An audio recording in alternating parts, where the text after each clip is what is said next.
Well, সেকশনের টাইটেলটা দেখে হয়তো বুঝতে পেরেছেন আমরা এই সেকশনে পারফরমেন্স নিয়ে কথা বলবো।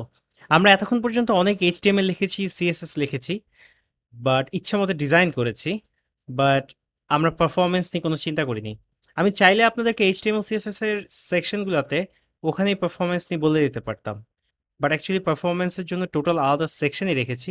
রিজন হচ্ছে পারফরমেন্স নিয়ে যেন আমরা কনসেন্ট্রেট করতে পারি, কোথায় কোথায় পারফরমেন্স অপটিমাইজ করা যায় সবগুলো আপনাদের যেন দেখিয়ে দিতে পারি। সবগুলো আমরা হয়তো সবসময় করব না, বাট কি কি করা পসিবল অ্যাট আ গ্ল্যান্স একটু দেখে নিব। সো নেটওয়ার্কিং এর সেকশনটা যদি একটু মনে করে দেখেন, আমি বলেছিলাম যে আমাদের as a software engineer, as a web developer, আমাদের একটা বড় চ্যালেঞ্জ হচ্ছে ওভার দ্য নেটওয়ার্ক। যখন আমরা ফাইলস ট্রান্সফার করব ওভার দ্য নেটওয়ার্ক, সব কিছুই তো কোনো না কোনো সার্ভার থেকে আমাদের পিসিতে আসে। সো এই টাইমটা কমানোর জন্য সবচেয়ে বেস্ট ওয়ে হচ্ছে অ্যাকচুয়ালি আমাদের ফাইল সাইজগুলো কমানো। সো আমরা যখনই ফাইল সাইজ কমাতে পারবো, তখনই অ্যাকচুয়ালি ট্রান্সফার টাইমটা কম লাগবে।